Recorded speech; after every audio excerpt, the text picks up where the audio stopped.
a ver las enzimas. Las enzimas son máquinas constituidas de proteína y son las encargadas de realizar las actividades mecánicas en el cuerpo humano, ¿no? Entonces, hay una característica importante, porque, por ejemplo, vamos a ver, aquí tenemos una reacción química, es un equilibrio químico entre un sustrato y un producto, ¿no? Normalmente siempre es un equilibrio. Entonces, por ejemplo, imaginemos que tenemos aquí el 100% del sustrato y aquí el 0% del producto. Cuando en esta reacción tenemos el 50% de sustrato y el 50%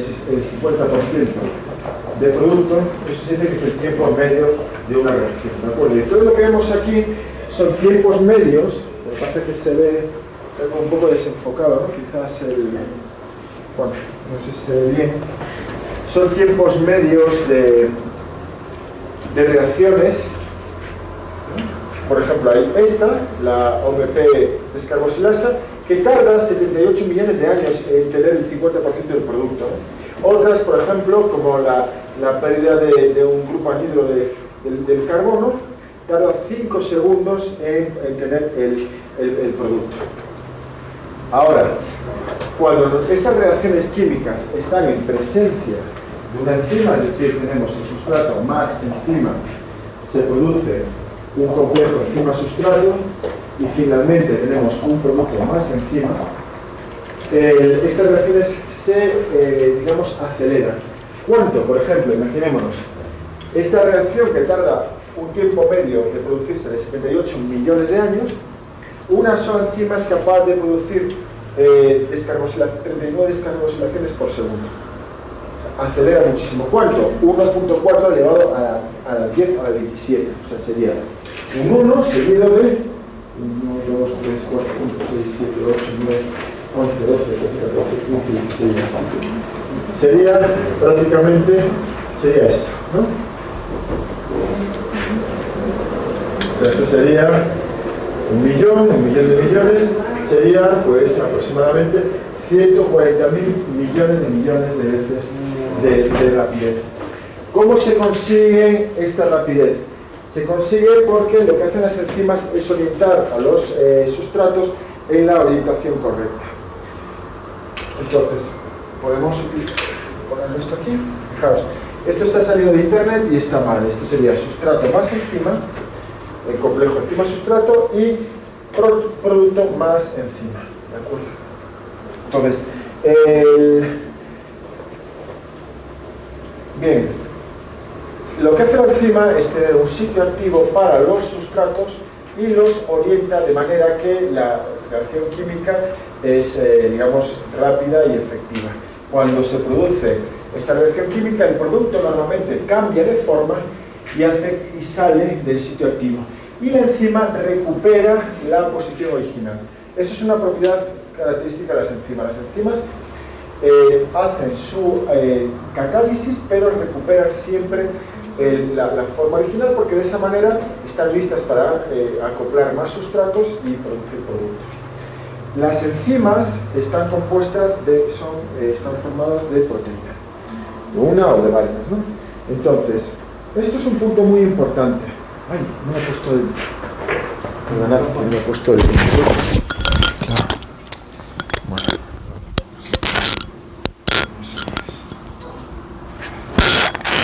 Tenemos que comprobar que funciona el micro.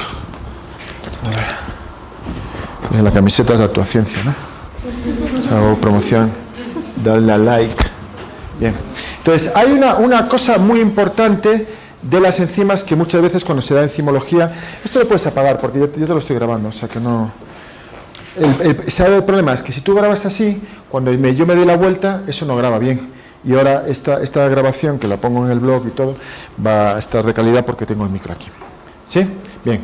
Entonces, una de las características importantes de las enzimas que no se explica cuando vemos enzimología es que las enzimas están hechas de proteínas. Y las proteínas están codificadas ¿por qué?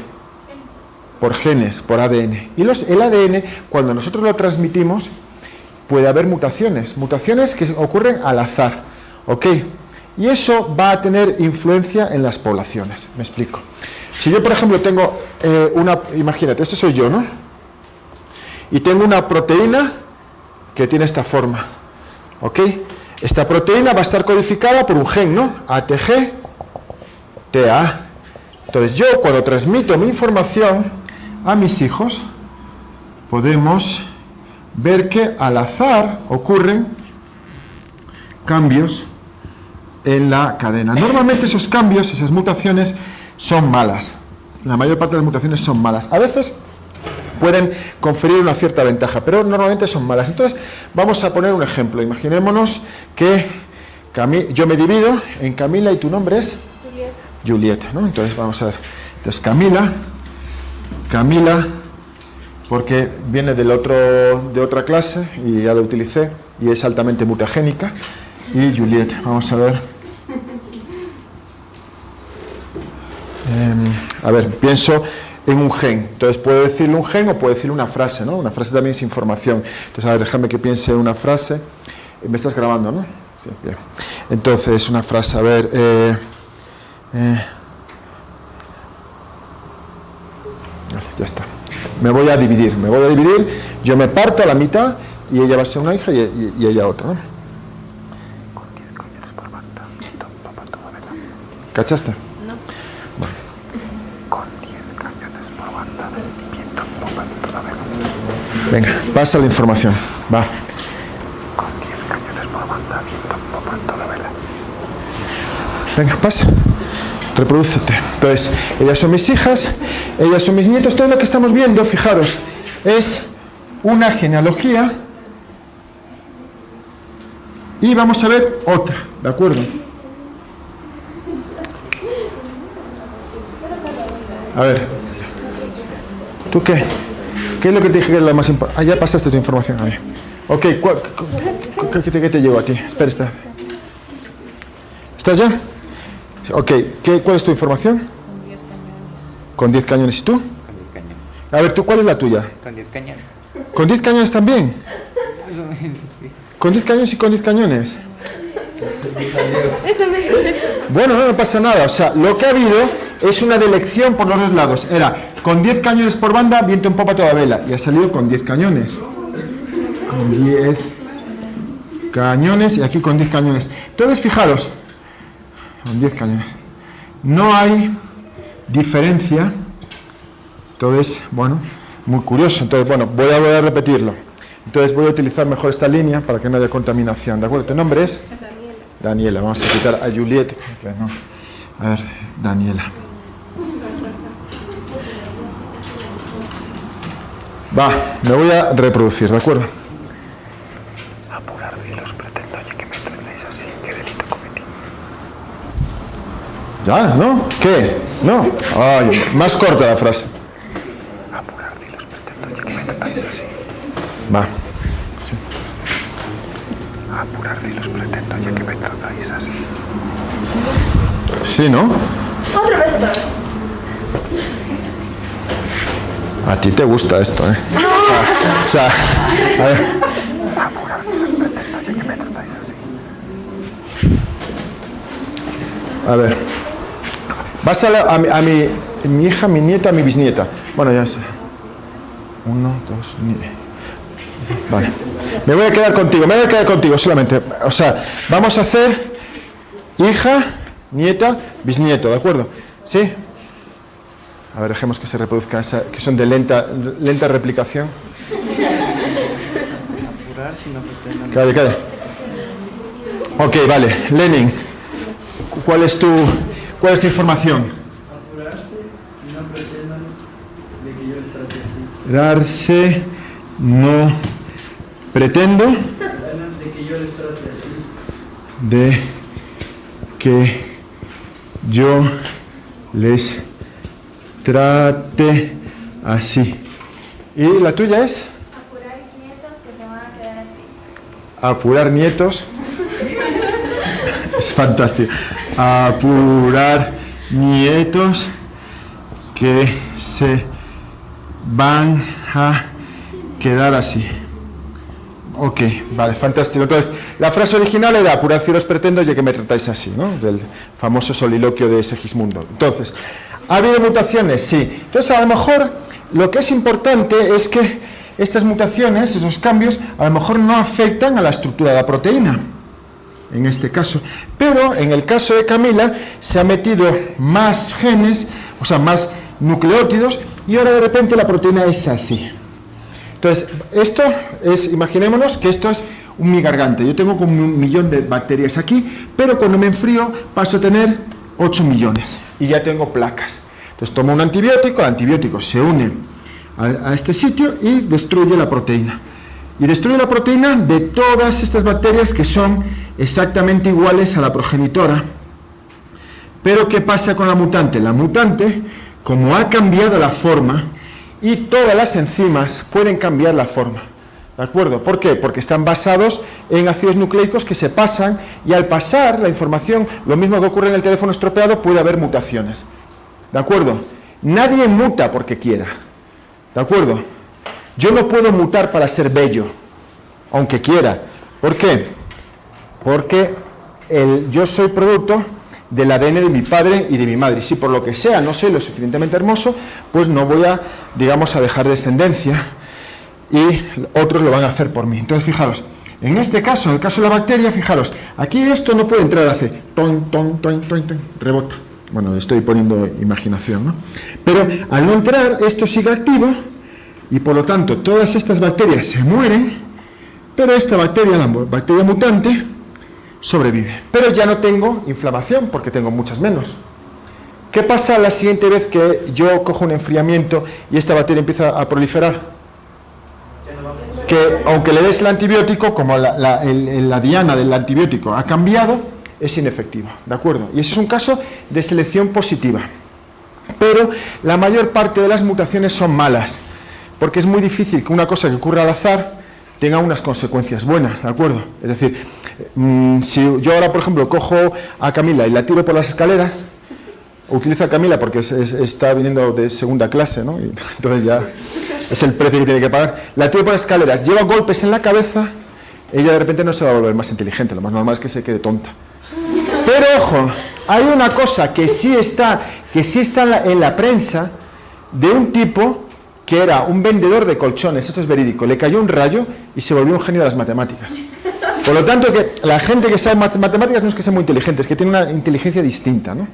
Pero bueno, esto es una de las características de estas moléculas, es que su estructura va a depender de los ácidos nucleicos. Y si los ácidos nucleicos, al pasar, ¿de acuerdo?, hay mutaciones, esa estructura va a cambiar. Por ese motivo, cuando os vayan a hacer una radiografía, lo que sea, la zona genital siempre protegida con plomo, ¿de acuerdo? Porque si sufre radiación puede tener mutaciones, y el problema es que tus mutaciones van a ir a tus hijos y a tus nietos, ¿de acuerdo? Entonces ha habido zonas con mucha radiación, como Chernóbil, como Hiroshima, y nacían niños con deformidades, ¿de acuerdo? Entonces ese es el problema. Entonces, la ventaja que tiene esto es que las reacciones químicas se aceleran por factores altísimos, y simplemente porque los sustratos se orientan de la manera ideal. Una analogía para explicar esto sería, por ejemplo, si le damos, por ejemplo, ¿tu nombre cómo era? A Juliet y a Camila. A Juliet le damos una bolsa con tornillos y tuercas. Le damos instrucciones, dices, coges el tornillo, la tuerca y haces este movimiento. Y ya está. En 15 minutos tiene todas las tuercas dentro de los tornillos. Si a Camila le damos una bolsa con eso y decimos, ahora simplemente simula el movimiento browniano, es decir, pon las moléculas a vibrar, ¿no? Posiblemente vosotros ya estéis celebrando las bodas de oro como médicos, ¿no?, con 70 años, y Camila sigue ahí agitando. ¿Cuántas tuercas tienes? Tengo 4, pero espero que este año tenga 5. ¿Por qué? Porque por azar puede entrar la tuerca, pero la energía que tiene que invertir Camila es mucho mayor que la que ha hecho Juliet. ¿Por qué? Porque Juliet lo ha hecho de manera ordenada, ¿ok? ¿Sí? El orden es importantísimo, es gran parte del éxito en toda aventura que emprendáis, depende del orden, ¿de acuerdo? Bien. Entonces, nosotros lo que os he explicado lo podemos representar de una forma gráfica.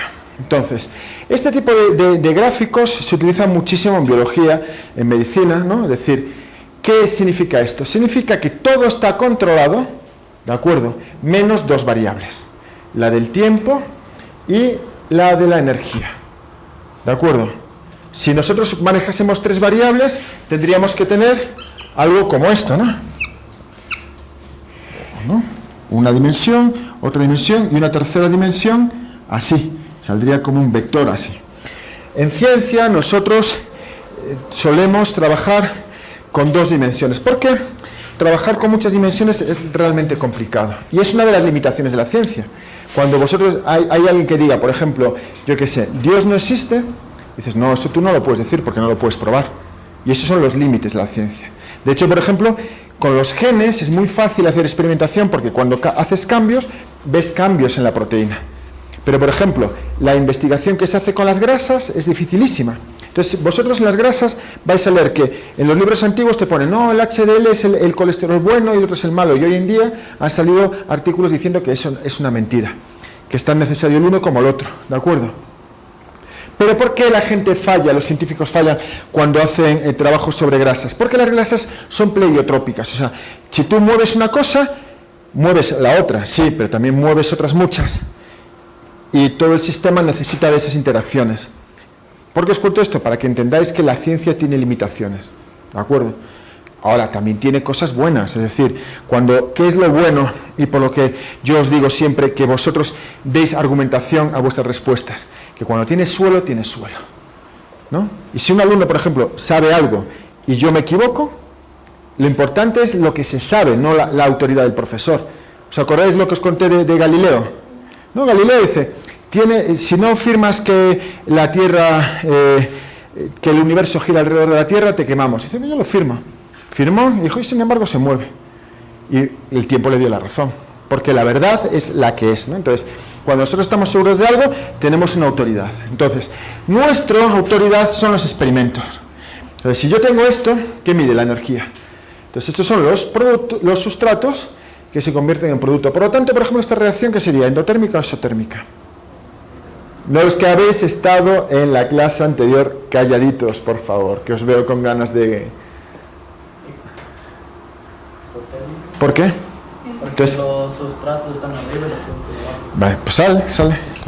Arriba, abajo. Intenta expresarte un poco mejor. O sea, los sustratos empiezan más... O sea, el punto de origen de los sustratos es más alto que donde los productos terminan. Sí, ¿tu nombre es? Estefan, muy bien. Pero esto es una escala, ¿no? Y en ciencia trabajamos no con alto y bajo, sino con...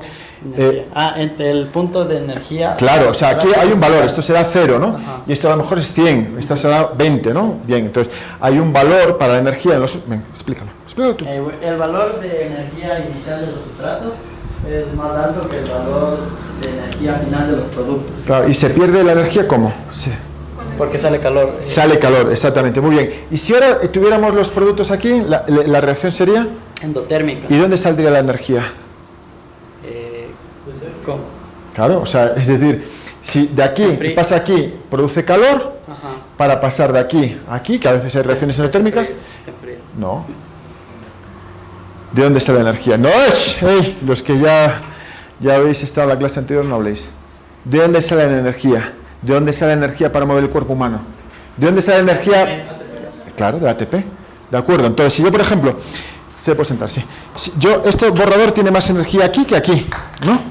O sea, si yo, por ejemplo, os tiro un borrador a esta altura, no te hago daño, ¿no? Pero si me voy a esta planta y te lo tiro, sí te hago daño, porque es la energía potencial. Entonces, si yo, por ejemplo, tengo el borrador aquí y lo subo aquí, ¿de dónde sale la energía? Del ATP, ¿no? De la granola que me tomé en el desayuno, ¿no? ¿Lo veis? Bien. Entonces, lo que hemos dicho antes, ¿no? Camila agitando. O sea, hace falta mucha energía para que eso ocurra. Sin embargo, Juliet, como ha orientado la tuerca con el tornillo, el estado, la activación, la energía de activación es mucho menor, simplemente porque hay orden, ¿de acuerdo? Y eso es la explicación de por qué las enzimas hacen que las reacciones químicas se aceleren. Bien, y esto es simplemente la barra de tiempo. Muy bien, seguimos. Entonces, bueno, podríamos utilizar, digamos, unas fórmulas más complejas, utilizar incrementos de energía libre, pero lo que me interesa no es tanto que penséis como químicos, sino que entendáis que realmente lo que estamos haciendo ahí depende de cómo esas enzimas orientan. Entonces, ¿cómo las orientan? Las orientan de una manera dinámica, ¿no? O sea, hemos dicho que tenemos una enzima con un sitio activo, viene un producto que normalmente tiene una forma muy parecida a la del sitio activo, hay un momento en que esto cambia y cuando cambia el producto sale y la enzima recupera la forma inicial, ¿no? Por ponerlo de una manera dinámica y aprovechando que me está la cámara grabando, pues voy a hacerlo. Entonces, por ejemplo, lo tenemos en un monitor de educación física. El monitor de educación física lo que hace es disminuir la carga de ansiedad del niño. El niño, si lo dejas solo, como pasaba cuando yo era pequeño, pues ponías, por ejemplo, un potro y le decías a los niños, saltad. Y yo, afortunadamente, siempre he sido muy ágil y saltaba. Pero había amigos míos que se golpeaban aquí y era el fin de su digamos, trayectoria biológica, porque caían y eran luego los que hacían los del coro a los Bee Gees y cantaban así, ¿no? Entonces, esa gente perdía la capacidad de transmitir sus genes a la siguiente generación. Y luego la gente llorando, eran unos dramas. Luego vinieron a España, tuvimos la suerte de que vinieron un montón de cuando se colapsó la URSS, de monitores de gimnasia buenísimos, y entonces cogías una clase que no importaba digamos, la forma física de los alumnos, y los tipos, como eran muy buenos, simplemente venía el alumno, le hacían un pequeño impulso, esto es el estado de enzima sustrato, es decir, el niño está en el aire, pero la dinámica hace que el niño caiga, y caiga haciendo un clavado, el niño está contento, no llora, todos son positivos, y el profesor está listo para coger a otro niño. Sube y actúa igual que la enzima, es decir, está en un estado inicial, un estado intermedio, y cuando suelta el producto vuelve al estado inicial. Eso está claro, ¿no? Eso es parte de digamos, la importancia de una enzima. Entonces, tenemos dos modelos para explicar la interacción entre el sustrato y la enzima. Está el modelo llave-cerradura, que a veces ocurre, pero el que ocurre con más frecuencia es el inducido. El inducido es es decir, el niño viene y no se te abraza, ¿de acuerdo? Sino que el niño viene y con la dinámica lo sueltas y vuelves al mismo sitio. Entonces, la llave-cerradura es esto, ¿de acuerdo? Entonces, lo que ocurre es el que tenemos Camila, mano. Tenemos llave-cerradura, sería esto, ¿de acuerdo? Pero lo que vemos es que el modelo es dinámico. Entonces, si yo, por ejemplo, aquí tengo una carga positiva, entonces no voy a tener una carga negativa en el mismo sitio, sino la tengo un poco desplazada. No me pinta bien. Ahí. Entonces yo, fíjate, la mano me encaja con la mano de Camila, pero la carga está desplazada y ahora tiende, ¿de acuerdo? Y en este movimiento es el movimiento de desplazamiento, ¿de acuerdo? O sea, encaja la forma, pero las cargas van girando y hace que tengas ya el producto. Entonces, ¿qué es importante? Es importante la forma del sitio activo, pero el ambiente eléctrico o hidrofóbico es importante también. Por ejemplo, vamos ya con cosas reales. La quimiotripsina y la tripsina. ¿Qué eran la quimiotripsina y la tripsina? Proteasas. ¿Qué eran las proteasas? ¿Qué hacían las proteasas? Peptídico. Muy bien, más cosas. Las proteasas, correcto, rompe el enlace peptídico, pero en cualquier sitio. No, rompe en lo que... Del aire. No, déjala compañera. Yo lo leí, pero no me acuerdo. ¿Lo tienes aquí? Fíjate. O sea, tú ves que la quimiotripsina va a reconocer ese aminoácido y la tripsina va a reconocer otro aminoácido. Entonces, va a cortar en secuencias distintas. Lo mismo que pasaba con las enzimas de restricción, ¿os acordáis? ¿Sí? O sea, si tú tienes, por ejemplo, por favor, no habléis. Si tienes, por ejemplo, una serie de aminoácidos, ¿os acordáis cuando hicimos lo de los aminoácidos que eran 9 enlaces peptídicos? ¿Os acordáis? ¿No os acordáis que tenían una forma así característica? Es como una llave. Entonces, esto lo va a reconocer, por ejemplo, la quimiotripsina, y si aquí hay un triptófano, dice aquí corto. ¿No? Y si aquí hay otro aminoácido, corto aquí. ¿Ok? O sea, va a reconocer una secuencia de aminoácidos específica. ¿Por qué? Fijaros. ¿Cómo, si os pregunto esto en el examen, contadme diferencias entre el sitio activo de la quimiotripsina y de la tripsina? ¿Qué me diríais? Es hidrofóbica. ¿Cuál? Quimiotripsina es hidrofóbica porque no hay ninguna carga aquí. Ajá. Y aquí, déjala ya. Iónica. Y esta es iónica. Y Porque tiene cargas. tiene, Negativo y positivo. claro. Entonces, un aspartico negativo, por lo tanto, puede entrar este aminoácido que es positivo. ¿Qué pasaría si en vez de aspartico aquí hubiera una histidina positiva? Estaría lo que es No, déjala ya. Está Cristina on fire. Venga, ¿qué pasaría? no se podría porque están las cargas de... Se repelería. Y entonces esta tripsina no funcionaría. Hay un cambio, la tripsina no funciona, y entonces son esa gente que tiene digestiones lentas. No, es que yo necesito digerir, porque a lo mejor las proteasas no funcionan al 100%. ¿Entiendes? Entonces, a lo mejor esa persona era más delgada hace 200 años, y cuando trabajaba era un flojo, y luego nadie quería, ¿sabes? En las fiestas decían, no, ¿qué te vas a liar con ese si es un flojo? Y esas cosas. Y entonces, pues, no tenía hijos. Pero a lo mejor, si vivimos en una sociedad donde la gente es muy obesa, ¿no? Haría digestiones lentas, y a lo mejor es más delgado, y a lo mejor lo prefieren, ¿entendéis? Como dependiendo del tiempo, cambia la presión selectiva. Se sigue eso. Bien, entonces, vamos a analizar,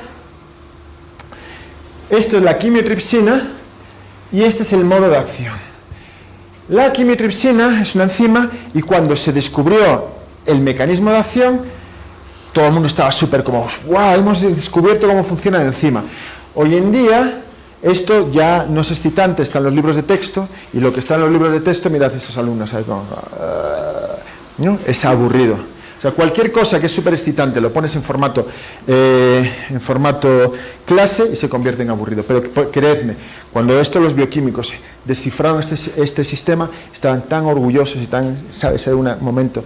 Entonces, hay una, no sé si conocéis, bueno, esto corto aquí, porque hay unos humoristas que se llaman Monty Python y tienen un sketch en YouTube que es una clase de sexo.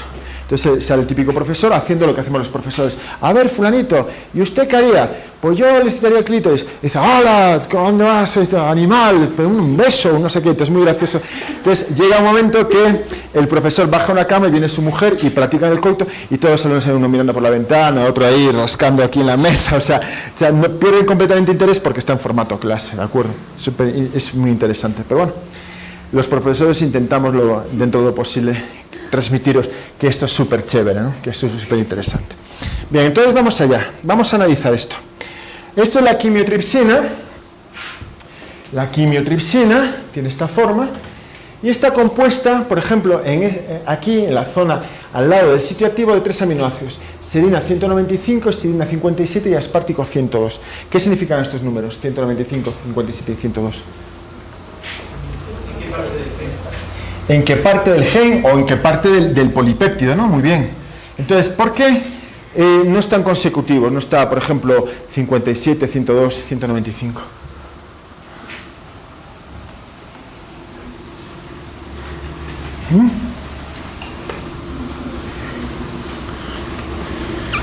Vamos a ver. Yo tengo esto, ¿no? Por favor, dibujar esto. Entonces, esto es la quimiotripsina. Este es el sitio activo hidrofóbico. Tenemos aquí la serina 195, la histidina 57 y el aspartico 102.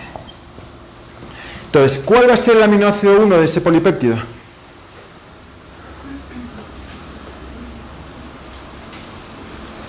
Si tenemos ATG,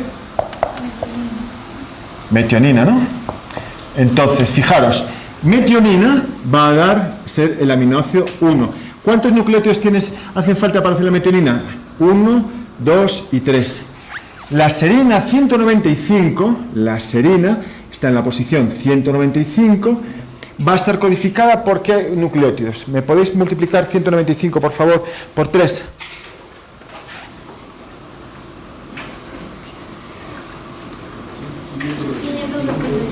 ...586, 585 y 584.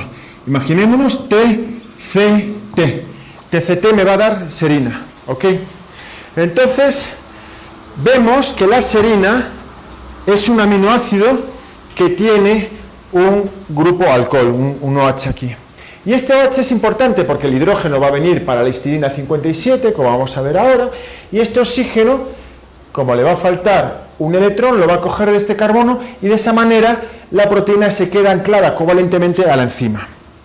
Pero ¿qué pasaría, lo mismo que hicimos con Camila y con Daniela, si yo paso mis genes y de repente tengo una mutación y la guanina me pasa a G, C, T? ¿Qué le pasaría a ese aminoácido? Vamos a verlo. Ponemos la tabla de aminoácidos.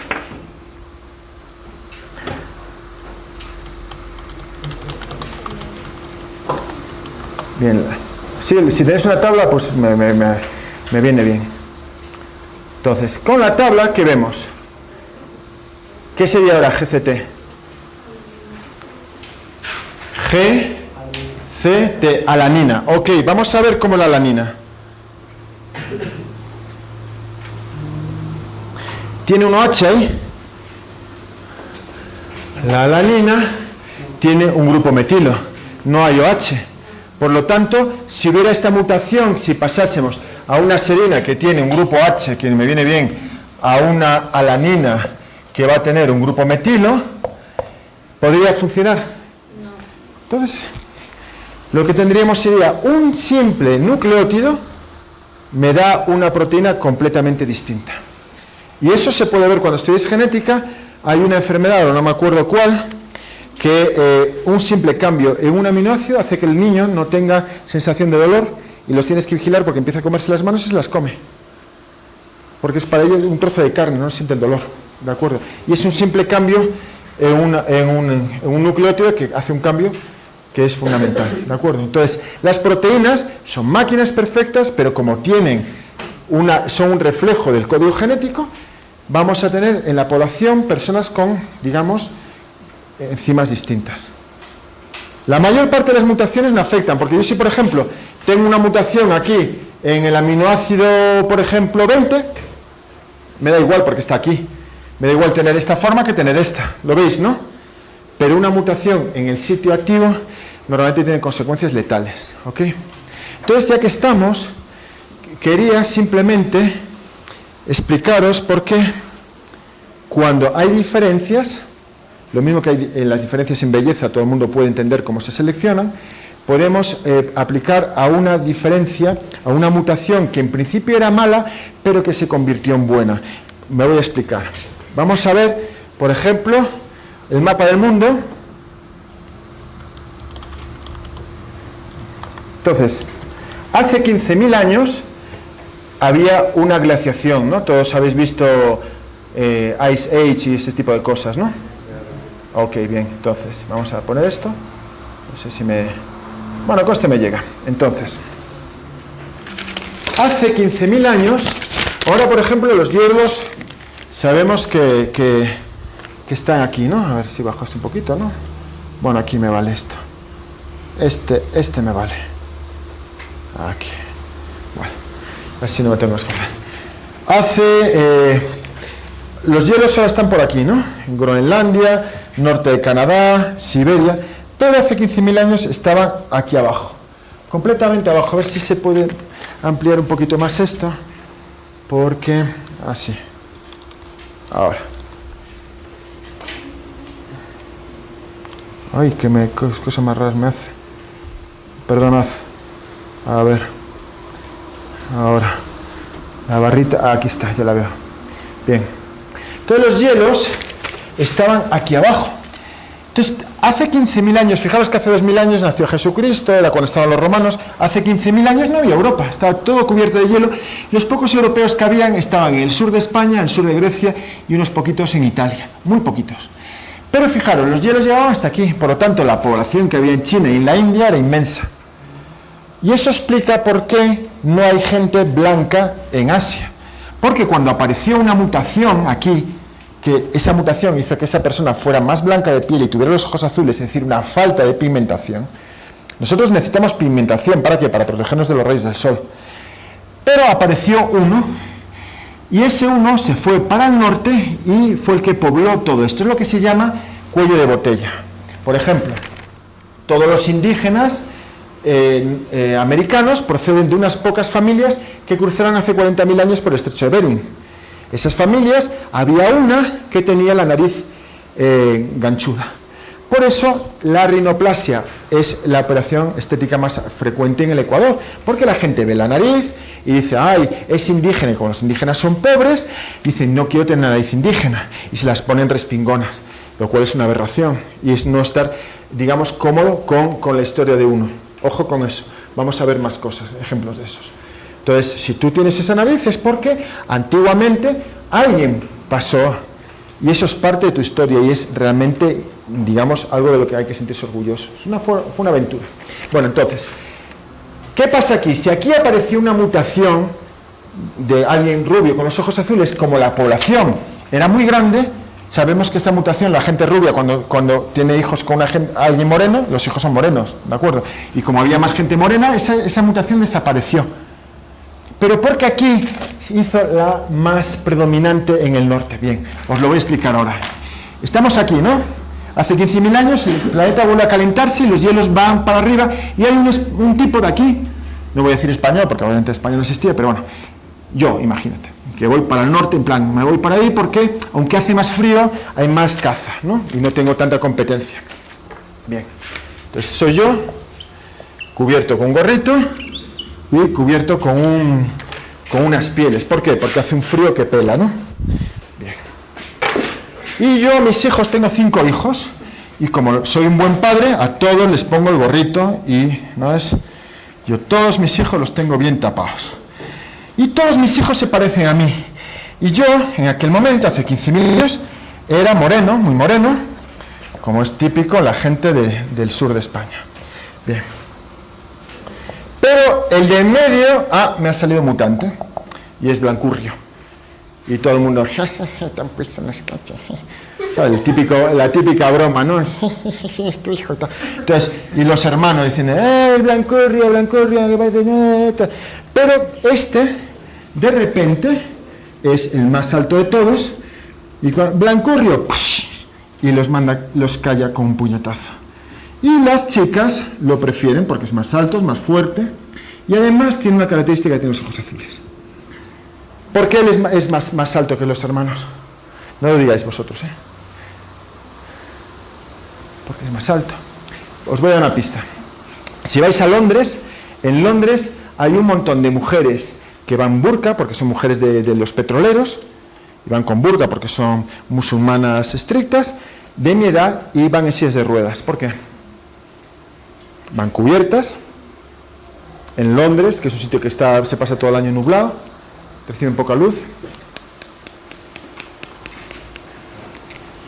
A ver, ¿quién dice algo?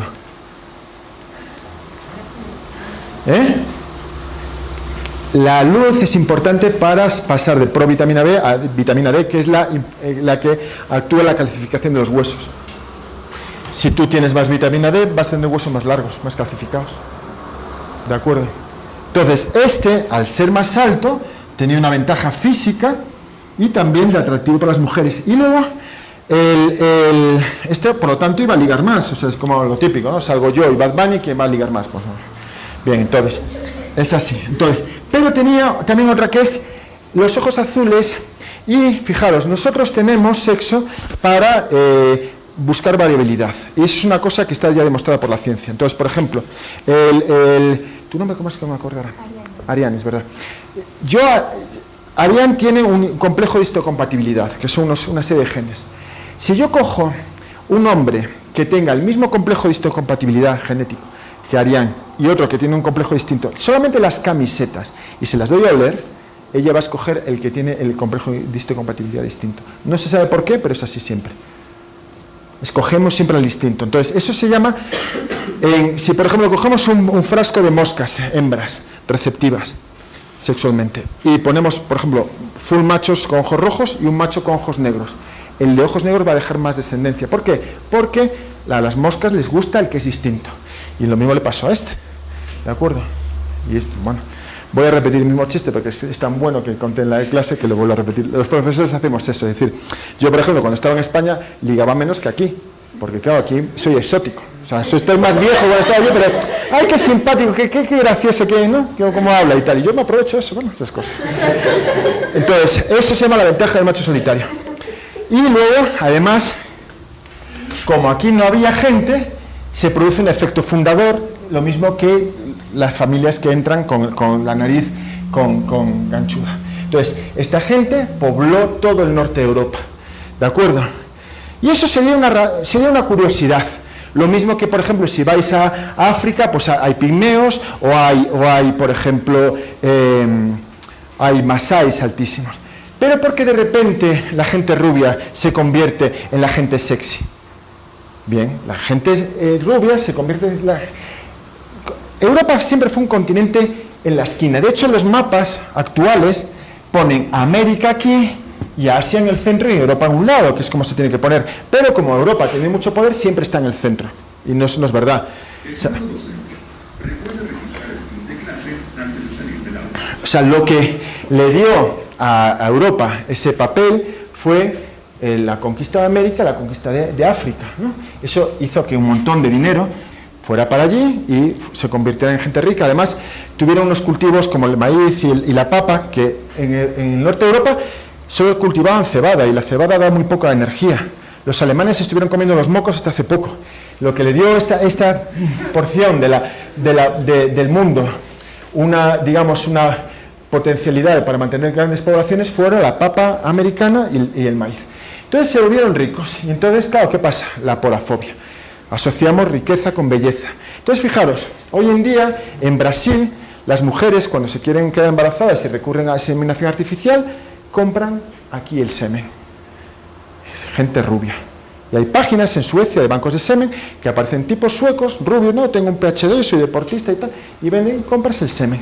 Porque las mujeres, primero porque hay una pimentocracia en toda América Latina, y porque las mujeres brasileñas saben que si tiene un hijo de piel clarita va a cobrar 30% más que si lo tiene más oscuro. ¿Por qué? Porque la gente asocia lo oscuro con la pobreza, con la delincuencia, y lo blanco con tal. Eso es muy duro, ¿de acuerdo? Pero vosotros tenéis que entender eso, y tenéis que tener una actitud política. Una actitud política porque eso se interioriza. Entonces, por ejemplo, imaginémonos, yo salgo un fin de semana, conozco una chica el sábado y otra el domingo. A la del sábado la llevo a comer a los agachaditos, a una hueca. Y a la del domingo la llevo al patio de comidas del Quicentro. ¿Con quién tengo más chance de tener? Con la del Quicentro. ¿Y qué es lo que hay en el Quicentro? ¿Entiendes? Modelos, Charlize Theron y todo ese tipo de cosas. Entonces, vosotros como latinoamericanos tendréis que decirle, ¿usted me quiere vender mis productos suyos aquí? Pone modelos latinoamericanos. Porque eso es una forma de reivindicarse, ¿de acuerdo? ¿Sí? ¿Por qué os cuento esto? Os cuento esto porque os acordáis con lo que os he contado de Galicia, ¿no? En Galicia la gente tenía una mala autoestima, porque el gallego estuvo prohibido durante 42 años. Cuando llegamos a la democracia, se pone una televisión en gallego, la gente empezó a ver a los actores hablando en gallego. Entonces el gallego pasó de ser un idioma de gente de pueblo a ser un idioma culto, ¿no? Bien. Entonces, por ejemplo, seguimos ahora, y os he puesto un pequeño video realizado por la gente de la SPOL de Guayaquil, y el video está muy bien. Entonces, por favor, quiero que lo veáis. Las enzimas son moléculas de naturaleza proteica. Prácticamente todas las reacciones bioquímicas son catalizadas por una enzima. Entonces, fijaros, ya estamos escuchando, no haciendo burla de los de Guayaquil, sino que estamos escuchándonos hablando de ciencia. Eso tiene un impacto siempre. Bien, esto lo veis por vuestra cuenta. Hoy tenemos tutoría, los que quieran. Si no, va a haber más tutorías porque tengo que recuperar todas las clases de la semana del paro. y si no, en las, ¿cómo se llama esto? En las tutorías de los lunes. Entonces, enzima, sitio activo, ¿de acuerdo? Y vamos a ver que, además, las enzimas pueden tener cofactores y coenzimas ayudando en la reacción enzimática. Vamos a verlo ahora con calma, lo que es un coenzima, ¿de acuerdo? Entonces, ¿veis esto? Con calma. Ojo, cuando digo con calma es porque los videos son tramposos. Tú ves un video y yo os veo a todos así como... Y yo sé que estáis al 50% de vuestra capacidad, ¿de acuerdo? Obviamente, si yo cojo así, le pongo la mano, ya le sube la adrenalina y ya, mira, fíjate, la actitud cambia, ¿de acuerdo? Es que es así, o sea, necesitamos cierta presión. Es bien chévere leer los libros. ¿Por qué? Porque si tú lees un libro y lees este párrafo y no te has enterado de nada, vuelves otra vez atrás. El libro te pone cara a cara ante tu ignorancia. En cambio, el video, tú lo estás viendo de una manera pasiva y estás diciendo, sí, me entero, y no te estás enterando. Ojo con eso. Entonces, cuando vayáis más adelante, hay un concepto que quiero ver aquí, que es el concepto de K sub M. El concepto de K sub M es un concepto que nos sirve para ver la afinidad. Y fijaros, ¿qué hacemos los profesores cuando queremos subrayar algo importante? Hablamos más lento. ¿Y qué tenéis que hacer vosotros? ¿Estar así o tomar nota? Tomad nota. O sea, ojo, cuando hacemos este tipo de gestos o hablamos así es porque es importante. La K sub M es un valor constante para la afinidad de un sustrato por una enzima. Entonces, por ejemplo, si yo tengo una enzima, vamos a borrar aquí, yo y mi prole. Entonces, yo tengo una enzima, llamémosle XJ, que puede tener un sustrato 1 y lo convierte en el producto 1. O puede coger un sustrato 2, P2. Si esta tiene una K sub M baja y esta tiene una K sub M alta, ¿cuál es la que tiene más afinidad por el sitio activo? ¿S1 o S2?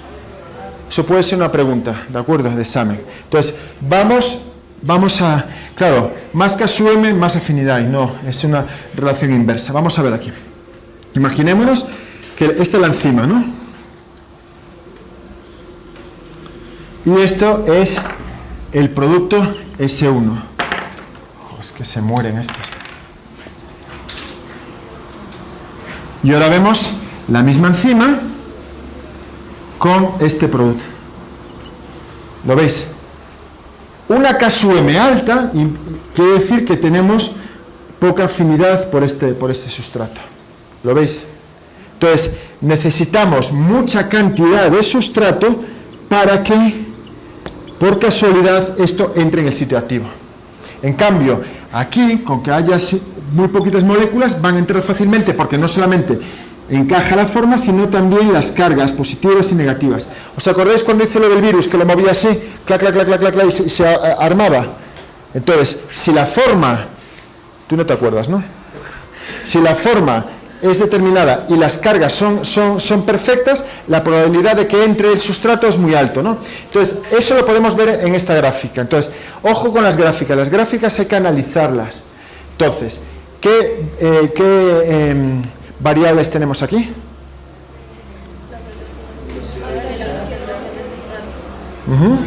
La velocidad de sustrato. ¿Qué es la velocidad de sustrato? Concentración de sustrato y la velocidad con la que la enzima convierte el sustrato en un producto. ¿Varía la cantidad de enzima? Alguien ha dicho sí. Quien diga que sí, que lo argumente. ¿Varía la cantidad de enzima? Ojo, en los experimentos todo está controlado. Solo varía la concentración de sustrato y la velocidad, por lo tanto la enzima es siempre la misma. ¿Ok? Entonces, cuando yo aumento el sustrato, ¿aumenta la velocidad de la reacción? ¿Por qué no? Ven, que va a salir en YouTube. Yo esto lo cuelgo en YouTube y luego serás viejecita y estarán la gente viéndote ahí. Porque si es que tengo más sustratos... Míralo aquí. Tienes que, estos son los datos. Es un dibujo mío, pero estos son datos científicos. Si es que tengo más sustrato, la enzima tiene que... O sea, menos sustrato o más sustrato. Si tengo más sustrato, sí, dime. Tengo más sustrato, la enzima va a trabajar, la rapidez de la enzima va a ser menor. Si tengo más sustrato, fíjate, aumenta la velocidad. No es lo que tú estás diciendo. ¿Te das cuenta? Bien. ¿Puedes decirlo mejor? Si tengo más sustrato, aumenta la velocidad. Si tengo más sustrato, aumenta la velocidad. ¿Hasta el infinito?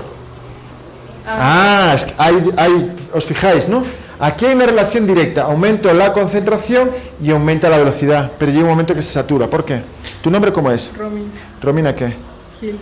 Romina Gil, hija de Gil y nieta de Gil. Estás ya en YouTube. Venga, dime. ¿Por qué cambia y de repente se llega a una velocidad máxima y a partir de esa velocidad las enzimas ya no procesan más?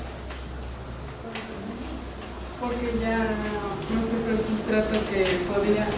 No, porque yo puedo darle todo el sustrato que quiera, puedo darle mucho sustrato. ¿Porque ya no tiene energía? No. A ver, yo tengo mi carro. Acelero. Cuando voy subiendo a Papayata, ¿qué le pasa? Que no me da, ¿no? Bien. ¿Por qué? Porque Le falta fuerza. ¿Y cuál es la fuerza de la enzima? Bueno, a veces hay enzimas que funcionan sin ATP. ¿Cuál es dónde trabaja la enzima? En el sitio activo. Es decir, aquí, si imaginémonos, pongamos un caso. Si hay 100 enzimas, hay 100 sitios activos. Cuando llegamos a 100 moléculas de sustrato, todos los sitios activos están saturados. ¿De acuerdo? Y aunque eches más, solamente va a trabajar a 100 sitios activos. ¿Entendéis? Mi carro, ¿por qué no sube? Porque no es un V8, es un V4. Bueno, no, ni V, es 4. ¿No? Entonces, claro, da lo que da. ¿Se entiende eso? Entonces, fíjate, nosotros, el problema de la velocidad máxima es que es un mal indicador de la enzima, porque yo a esta concentración de sustrato tengo velocidad máxima, ¿no? Y a esta también, y a esta también, y a esta también. Por eso nosotros cogemos y decimos, cuando sabemos la velocidad máxima, cuando le echamos full sustrato y ya no va más, ese valor lo dividimos por 2 y eso es la KSUM. Es la concentración de sustrato con la cual se alcanza la mitad de la velocidad máxima. Fijaros que estoy hablando lento. ¿De acuerdo? Esa es la definición de KSUM. Entonces, aquí pequeñas oscilaciones en la concentración de sustrato, ¿lo ves? Tienen, digamos, fíjate, si pongo la mitad de esta concentración, me da la mitad de la velocidad. Aquí, aunque le ponga esto, no aumenta. Entonces, aquí es un valor muy sensible para medir velocidades. Y saber, entonces, fíjate, Romina, ¿no? Dijiste. Romina, ¿no? Romina, ven. Entonces, aquí lo ves. Si tengo una KSUM baja, indica que con muy poquito sustrato yo tengo la velocidad máxima. O sea, casi todo lo que hay se va a meter aquí. Pero una KSUM alta tienes que echar mucho sustrato para que por casualidad entre. Entonces, es un indicador de la afinidad del sustrato por el sitio activo. ¿Sí, Romina?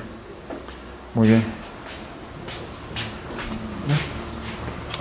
Entonces, por favor, vais aquí porque nuestros simpáticos amigos de Guayaquil han puesto un problema resuelto y quiero que lo veáis y que si lo entendéis, perfecto. Y si no lo entendéis, pues en tutorías o hoy a la tarde, pues lo podemos ver.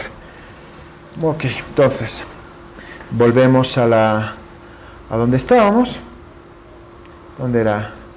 Aquí. Y seguimos. Okay.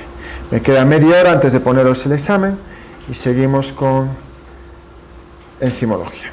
Entonces,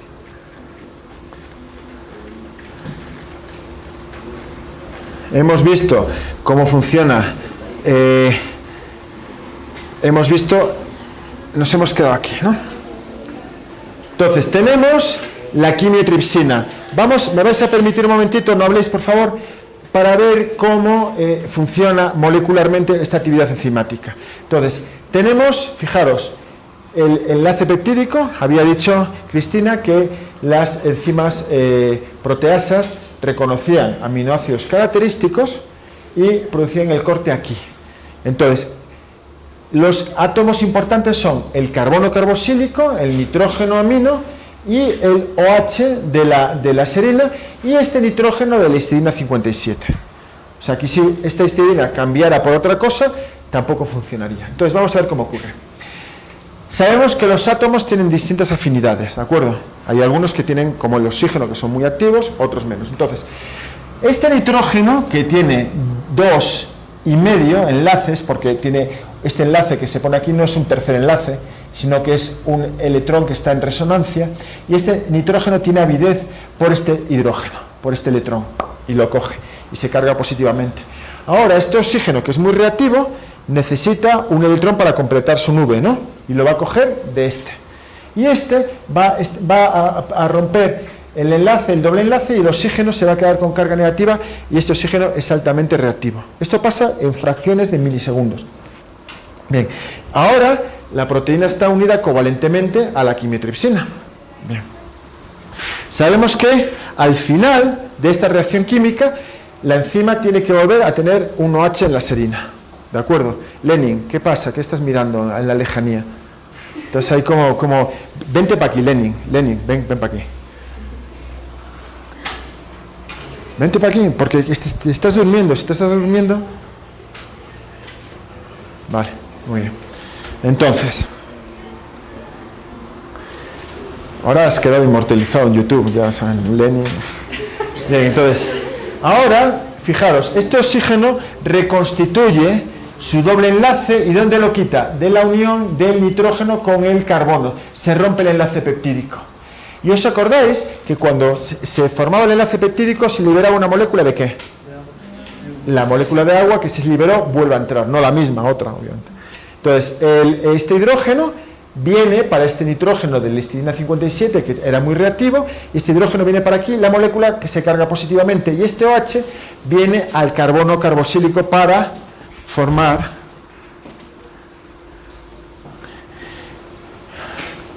un grupo alcohol aquí, y aquí tenemos un éster que se va a romper y la molécula se va a liberar. De esa manera, aquella proteína se ha roto en dos fragmentos, ¿de acuerdo?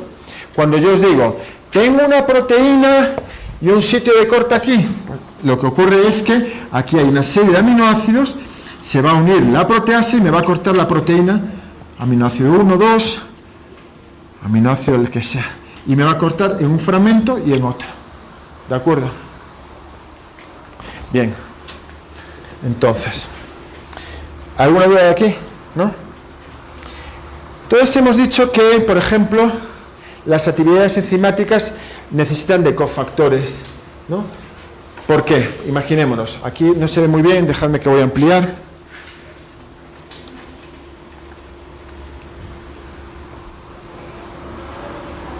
Entonces, vamos allá.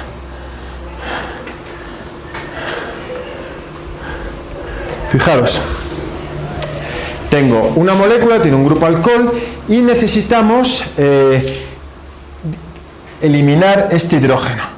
El hidrógeno lo va a tomar el NADH, la nicotinamida adenosindifosfato, para convertirse en nicotinamida adenosindifosfato con hidrógeno. Y entonces pasamos de un grupo alcohol a un grupo ceto, o al contrario, un grupo ceto, que queremos convertirlo en alcohol, y entonces quien le va a ceder los hidrógenos es el NADH, que se va a quedar en NAD. Esta es la molécula. Entonces, esta molécula puede caer en el examen, y lo que quiero es que la analicemos. Esta compuesta es nicotinamida adenosindifosfato. ¿De acuerdo? ¿Dónde está la base nitrogenada adenina? ¿Dónde está la nicotinamida? ¿Dónde está el difosfato? Lenin. Para eso te traje.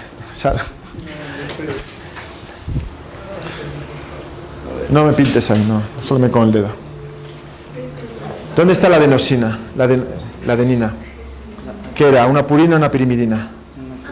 Era una purina. Entonces tenía ¿cuántos anillos? Dos. Entonces, ¿dónde estará? No lo sé. A ver, ¿qué moléculas hay con dos anillos ahí? Lenin.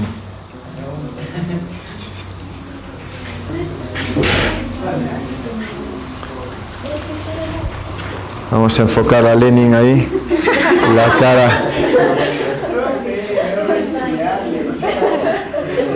Se está poniendo colorado. ¿Dónde? ¿Dónde está? Perfecto. No, está bien, Lenin. Es así. Tú lo sabes, es una purina, es esa. Ok, la nicotinamida, ¿dónde se da? Porque ¿este qué molécula es? No ves un carajo. No, habla bien, hombre, habla bien. Estás hablando para YouTube. ¿Qué molécula es esta, chicos?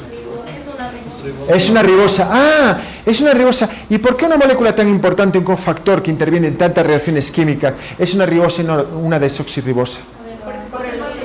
¿Por él? Sí, vale, por el H, pero ¿por qué? ¿Por qué no es una desoxirribosa? ¿Por las? Tú lo sabes. No. A ver, todo tiene una razón histórica. ¿Cuál fue la primera molécula de la vida? El ARN. Entonces el ARN da lugar al ATP, da lugar al NADH, da lugar a las primasas, da un montón. Toda la bioquímica elemental está formada a partir de moléculas de ARN, no de ADN. El ADN es posterior, bien. Esto es la nicotinamida, la famosa vitamina D, y este es el difosfato. ¿De acuerdo?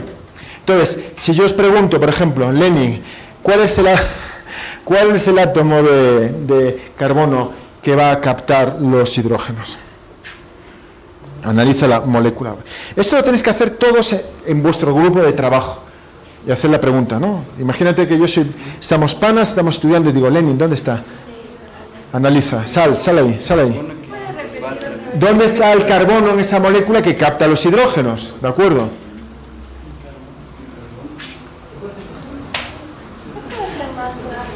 Sí.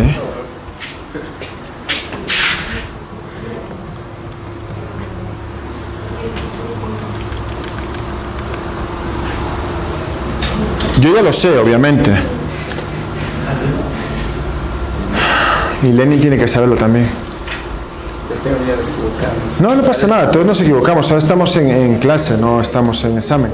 Ahí, ¿no? Entonces, aquí, ¿dónde ves que capte un...? ¿Os dais cuenta? Hasta que no se le hace la pregunta al compañero, no se fija en esos detalles. Veis las imágenes, pero si no las analizáis, no aprendéis de ellas. ¿Tú la ves? Sal ahí, venga. Sal.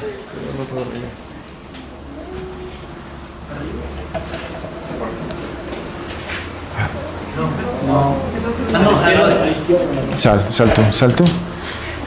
Aquí está, ahí está, ¿Ves que estamos creando un gradiente de menos listo a más listo?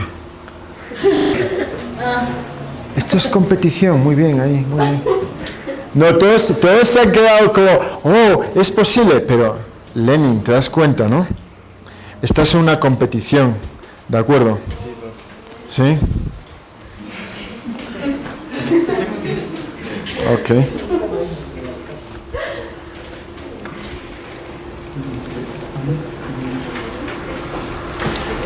Bien, entonces, fijaros, una de las funciones del NADH es captar los hidrógenos que se desprenden del ciclo de Krebs, bien, y llevarlos a este compartimento que es un espacio entre membranas de este orgánulo que originalmente era una bacteria, una gran negativa con dos membranas. Entonces ahora estas dos membranas se utilizan como depósito de protones, y cuando digo depósito de protones es como una cosa que, depósito de protones, ¿qué será eso? Vamos a ver, voy a poner aquí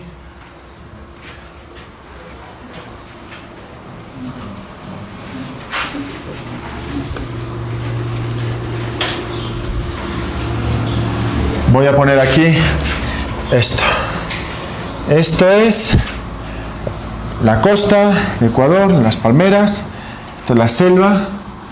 Esto que parece el pelo de March es un cumulonimbus, es decir, hace calor y asciende las moléculas de agua, que están líquidas, ahora ascienden en forma de vapor.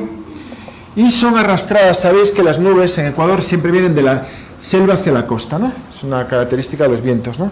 Entonces, cuando vais a la floresta, nunca os fijáis que por la noche entra siempre una nube hacia Quito, ¿no? Bueno, pues es esas nubes que vienen del oriente. Entonces, aquí el calor del sol hace que esto suba y cuando llega a Papayacta se enfría y precipita y hay pues una presa de concreto, ¿no? La Coca Sinclair o lo que sea.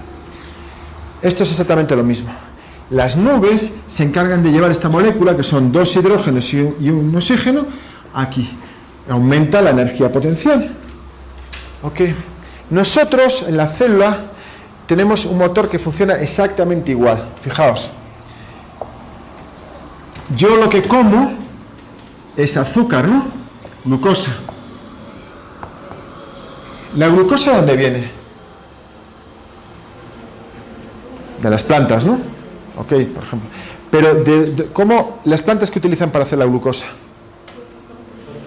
CO2 y agua, ¿no? CO2 es una molécula muy oxidada, muy poco rica energéticamente, pero las plantas, cogiendo luz del sol, la convierten en glucosa. Entonces yo la glucosa la llevo en mi célula a piruvato, que tiene 3 carbonos, el piruvato entra dentro, y ese piruvato pierde un carbono en forma de CO2, y ahora tenemos estos 2 carbonos del acetil, que entra con el coenzima A al ciclo de Krebs, y estos 2 carbonos salen en forma de CO2, CO2 por aquí y CO2 por aquí. Y los hidrógenos de esta molécula los capta el NADH como si fuera la nube y los lleva y los suelta aquí.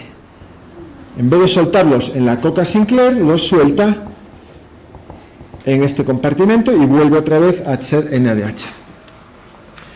Simplemente lleva hidrógenos de aquí a allá. ¿De acuerdo? Entonces, fijaros, el agua que se calienta en la selva se acumula y aquí la sacamos por una pequeña conducto y aquí hay una turbina que convierte el sol, la energía del sol, en electricidad, que es la que utilizamos aquí. ¿De acuerdo? En la célula humana lo mismo. Se coge algo que no tiene valor, como el CO2, el sol hace que las células cianobacterias y las plantas lo conviertan en glucosa y nosotros lo quemamos. ¿De acuerdo? Y en vez de producir electricidad, ¿qué producimos? ¿Qué forma de energía? ATP. Y el ATP se va a formar en la ATPasa, que es un canal que hace mover un rotor, lo mismo que aquí, y ese rotor, ¿qué es lo que hace? En vez de producir electricidad, coge ADP, fosfato, y como son moléculas muy negativas, hace falta mucha fuerza y hace el enlace. Entonces vamos a ver un pequeño video para que lo veáis. A ver.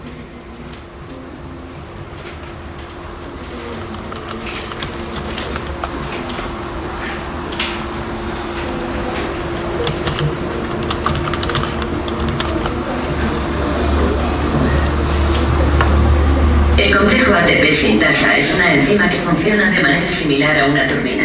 Transforma la energía almacenada en el gradiente de protones en energía química almacenada en los enlaces energéticos del ATP.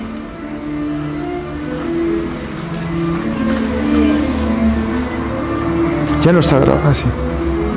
Perfecto. El flujo de protones fluye hacia el interior celular a favor de su gradiente electroquímico gracias a un rotor ubicado en la membrana. Parece que los protones fluyen a través de una entrada abierta a un lado de la membrana y se unen a las subunidades del rotor. Dentro de la membrana únicamente pueden rotar las subunidades que están protonadas. Esto es como si fuera las palas de una turbina, va moviendo. Entonces, cada una de estas barras va a ser una proteína distinta, por lo tanto es una estructura cuaternaria, ¿de acuerdo? Liberándose del sistema inmóvil de anclaje. Cuando las subunidades protonadas han completado casi una vuelta entera, vuelven al punto de inicio, cerca de las subunidades estáticas, donde un canal de salida permite que los protones se dirijan hacia el otro lado de la membrana. De esta manera, la energía almacenada en el gradiente de protones es transformada en energía mecánica de giro. Esta energía de giro se transmite a través de un eje unido al rotor que penetra en el centro Coge de ADP y fosfato.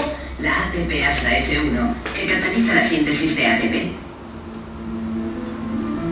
De acuerdo.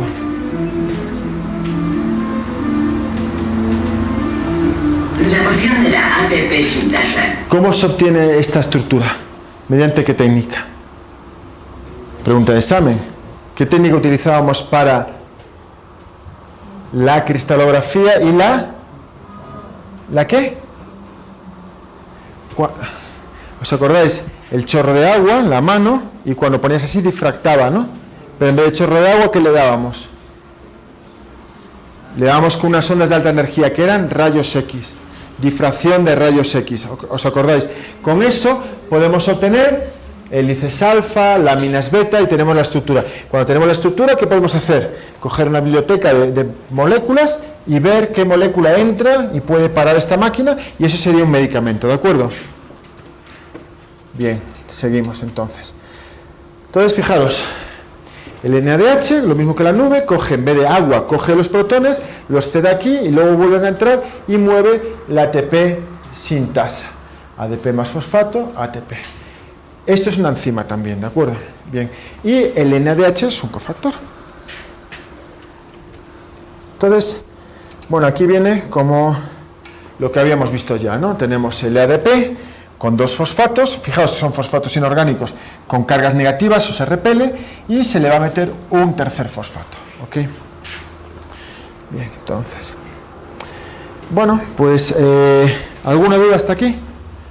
Si no, vamos a ya ir acabando y os voy a contar ya cómo se encienden y apagan las enzimas.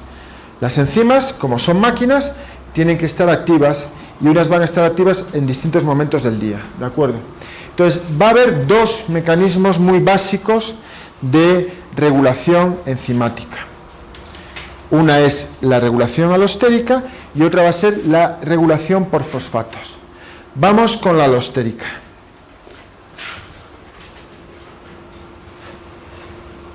Entonces, la alostérica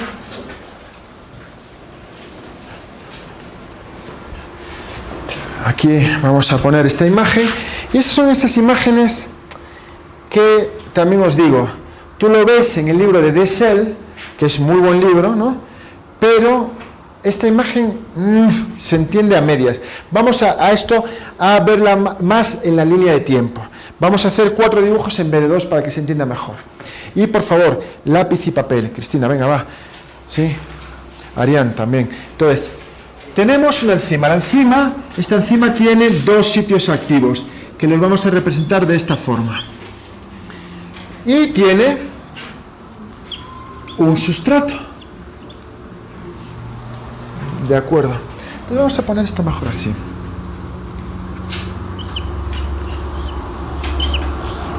Ok. Bien, entonces los sustratos entran en el sitio activo. ¿Por qué? Porque tiene una forma tremendamente similar y posiblemente las cargas también sean positivo-negativo, negativo-positivo. Entonces, la K sub M va a ser una K sub M baja, ¿no? Porque es muy bien. Entonces, lo que hace, hemos dicho que las enzimas son dinámicas, se va moviendo, y ahora me convierte esto en el producto.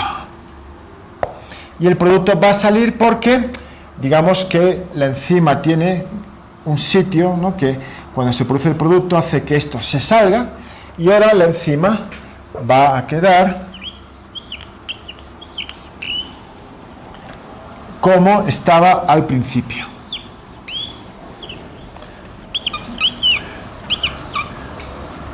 Y fijaos, ha producido dos productos, ¿lo veis, no?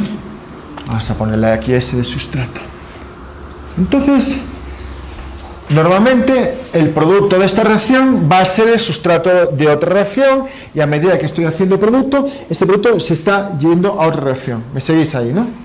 Bien, si por lo que sea genera mucho producto, aunque el sitio alostérico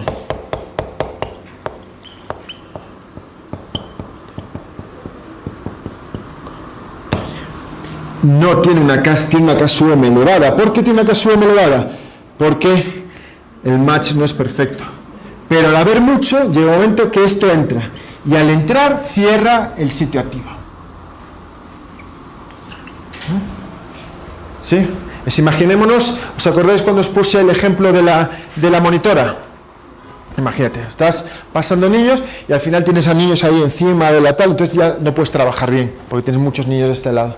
Entonces se te ponen encima de la chepa, una pierna y tal, y ya tu actividad cesa. Cuando esto cesa de haber productos, cesta de productos, deja de haber acumulación de productos y como la consumo es muy baja, esto sale de aquí y al salir de aquí se abre. Eso es la regulación alostérica. Entonces, fijaros, todo este proceso ahí no se entiende bien porque está demasiado explicado. Eso le pasa muchas veces a la gente que sabe mucho de química, ¿no? Que dice, más barra de ejecución alostérica, pero luego hay que ver con gente que no está tan familiarizada, ¿de acuerdo? ¿Se ha entendido?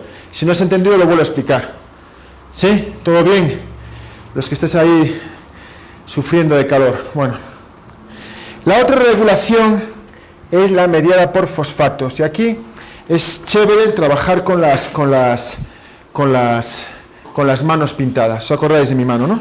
Mi mano está activa, Camila, ¿no? ¿Os acordáis? Camila tenía una carga negativa, yo tal, y digo así, y me giro un poco y bien. Activa, bien. Ahora vamos a ver qué pasaría, por ejemplo, si yo le meto un fosfato aquí negativo. ¿Cómo le meto un fosfato negativo? Con un fosfato del ATP. ¿Os acordáis del ATP? Fijaros, es que el fosfato inorgánico es un fosfato que tiene oxígeno. Si los oxígenos tienen carga, ¿positiva o negativa? Bien. Entonces, lo que ocurre es lo siguiente. Al meterme aquí un fosfato, la mano se me encoge. ¿Por qué? Positivo con negativo. Y ahora yo no puedo interactuar con Camila. ¿De acuerdo? ¿Entendéis? Pero puede ser al revés. Imaginémonos, por ejemplo, que yo tengo aquí esto y aquí tengo una carga negativa. ¿Lo veis, no? Si yo le meto... La mano está inactiva, ¿no, Camila?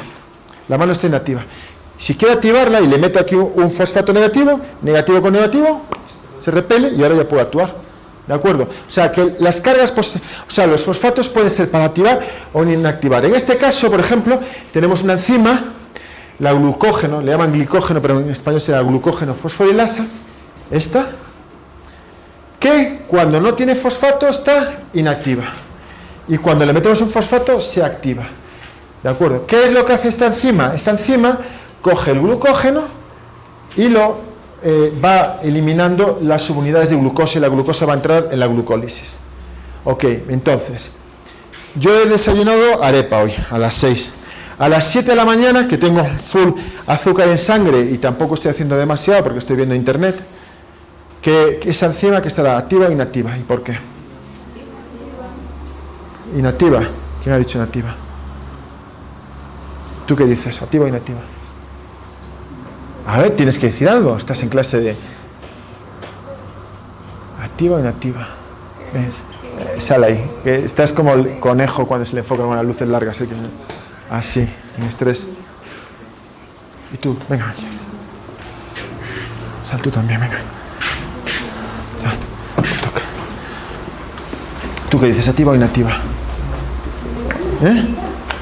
No me preguntéis, me tenéis que decir. Vamos a ver, yo a las 7 de la mañana tengo full azúcar en sangre. No sé, vete ahí y tú con esa información razona algo y cuéntaselo a tus compañeros para ver si tus compañeros te entienden o no te entienden. ¿Tú qué dices? ¿Activa o inactiva? ¿Tú qué dices? ¿Activa o inactiva? A ver, a las 7 de la mañana cuando he acabado de desayunar full y tengo un montón de azúcar en sangre, esa enzima, la glucógeno fosforilasa, ¿qué es lo que hace la glucógeno fosforilasa? Coge el glucógeno y lo degrada en glucosa. ¿Va a estar activo o inactivo? Activa, ¿no? Bueno, sale ahí, demuéstrame, que tú lo has visto claro. Lo has visto claro, entonces trabajamos siempre en base a datos. Es inactivo. Sal, venga, sal, que tú lo has visto claro. Venga, sal, que estás en el sitio de la muerte, venga, vamos. Sal. ¿Qué tienes que? ¿Dormido? ¿De qué le digo? No, tienes que salir de aquí, estás para YouTube. Venga, sal ahí cojeando. A ver, razonad eso. Yo lo que quiero es que trabajéis esto como cuando estéis en vuestros grupos de trabajo, ¿de acuerdo? Sí. O sea, tú no es para avergonzar a tu compañero. Tú le preguntas a tu compañero, no te convence, analizáis, ¿de acuerdo? Porque os falta analizar. A ver, pero para todo el mundo.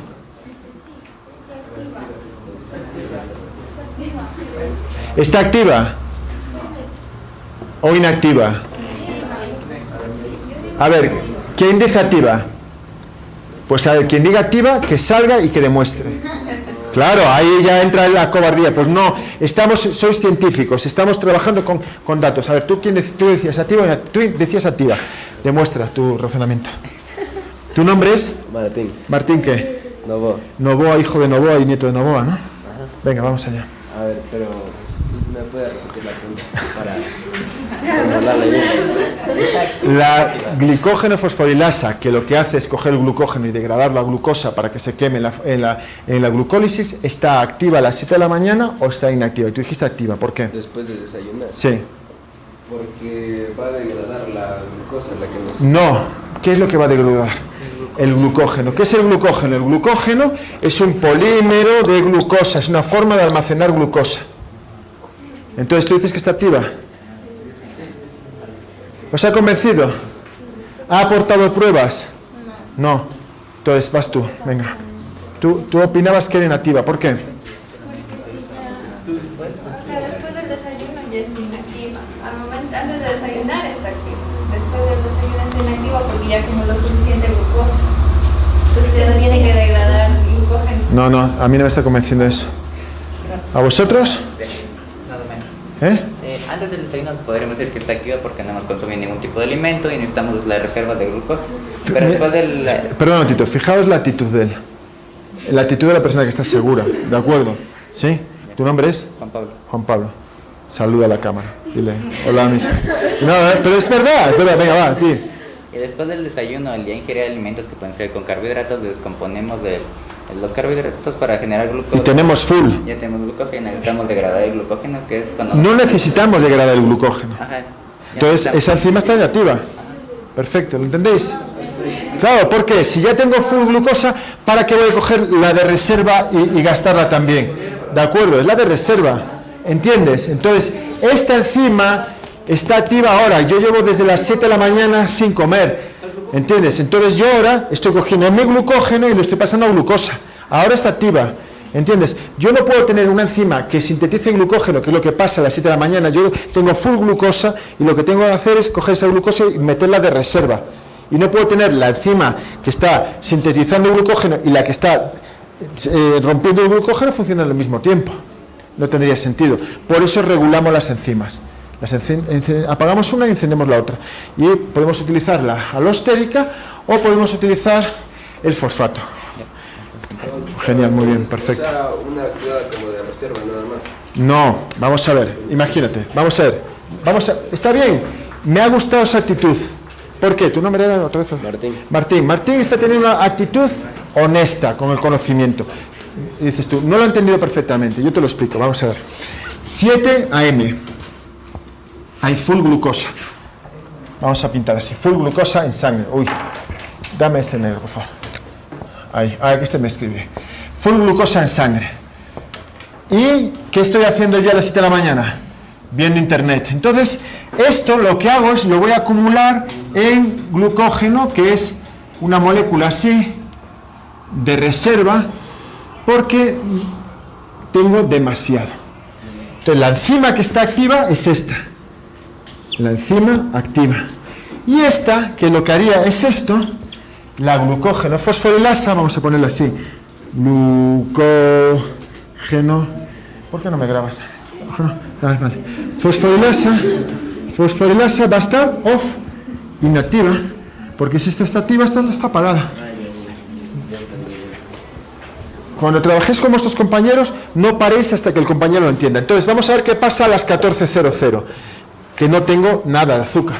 Entonces, yo tengo ahora que sacar el azúcar ¿de dónde? Del glucógeno. ¿Lo ves? Claro, esto es el glucógeno, ¿no? Es un polímero de glucosa, ¿te acuerdas, no? Entonces, ahora voy cortando y voy liberando moléculas, ¿para qué? Claro, entonces se activa la glucógeno fosforilasa, va a estar on la glucógeno fosforilasa, y la otra, la que sintetizaba, va a estar off, porque no hay prácticamente glucosa. Y de esa manera todo tiene un orden, ¿de acuerdo, Martín? Perfecto.